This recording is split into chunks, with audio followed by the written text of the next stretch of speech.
Assalamu alaikum viewers, with program Bone and Health, Dr. Khawaja Sajid Aslam is here. Today we're discussing a topic, diabetic foot. In some countries, diabetic foot comes in specialty of general surgeon. In some countries, it's under orthopedic surgery. I'm an orthopedic surgeon. I will just share my experience with you guys about the diabetic foot. Diabetes mellitus is one of the most common problem in all over the world, not especially in Pakistan or Asian country, all over the world. The most common disease is diabetes. Diabetes does not give a big problem to a person's health until it's controlled. When it's uncontrolled, then it gives every kind of problem. From head to toe, it can involve each and every system of body if it's uncontrolled. So important thing is to keep diabetes under control. Either you take oral medication or insulin. That's a job of internal medicine. Medical specialist, you have to get his advice what medication you have to use.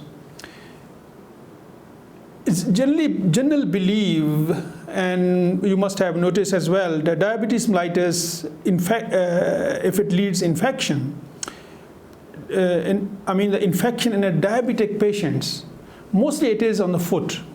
Foot is the main part of the body, I would say, which are involved in most of the diabetic patients. What is the reason behind that? Why in majority diabetic patients foot is involved, why not hands or other parts of the body? Is because any person who has diabetes mellitus more than 10 years average, they start to have neuropathy.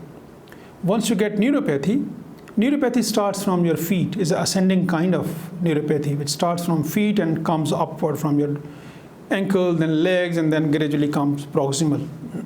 Same in the hand as well. First the tip of the fingers involved and then the hand is involved. Once a person have the neuropathy, then feelings disturb. Person cannot exactly feel the things same way than as compared to the non-diabetic person. So once they walk or they wear the tight shoes or they walk bare feet, they get injury, and that injury is unnoticed. Because their feelings are less as compared to the normal person. And we all know that majority of people, they neglect their feet. Many of us, we even don't look at our feet for days and days. So that injury goes unnoticed, and until after a few days, once it's really got infected, then we notice it, and then it's a little bit late. I would suggest at this point to the viewers that anybody who is diabetic, is a responsibility of patient or the attendants or family members who are around. Look at the foot every day, especially at night before they sleep. And look at the foot as whole, generally, especially the heel.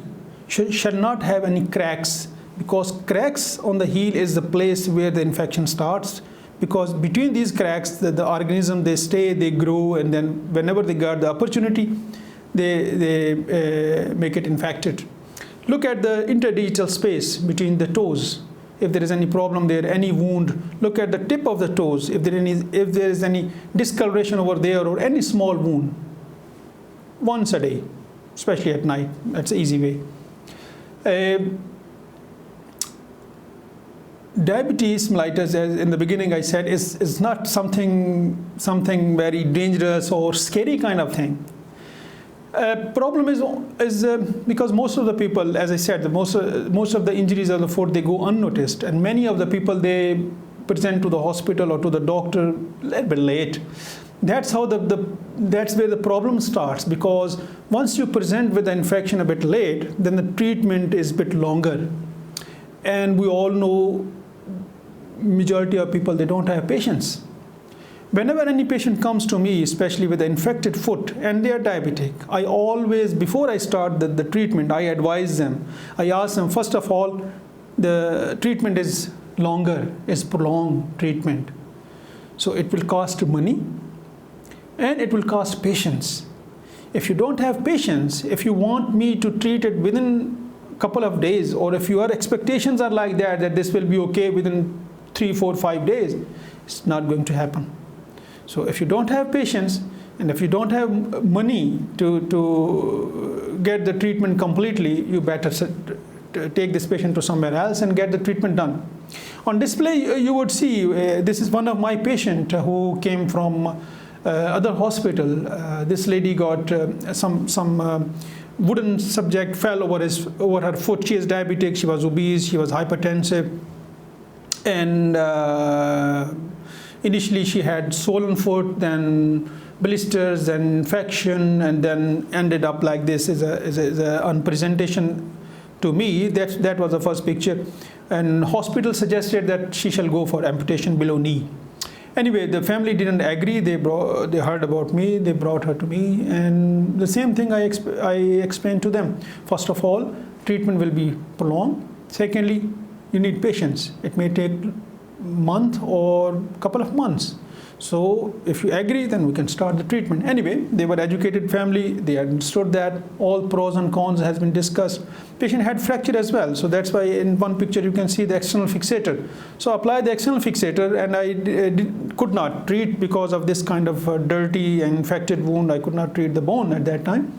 Anyway, treatment started, 3, 4, 5 operations, debridements, and then we get the help of the plastic surgeon, and then we put the graft over there, external fixator I applied, and gradually by the time this foot healed, surprisingly the bone also healed.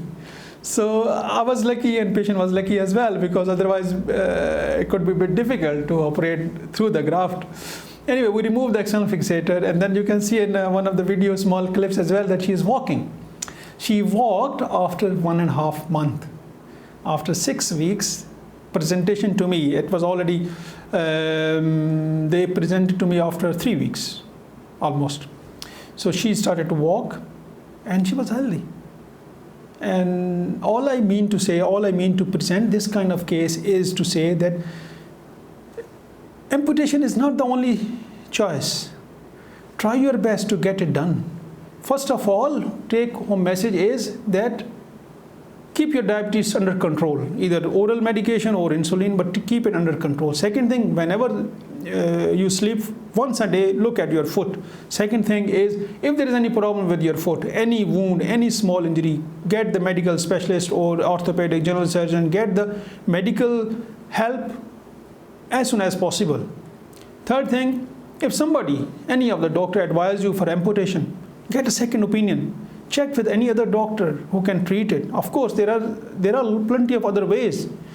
Other point which is more important is diabetic foot needs teamwork, medical specialist, patient's compliance, that she can control her diabetes, and the orthopedic surgeon's treatment as well.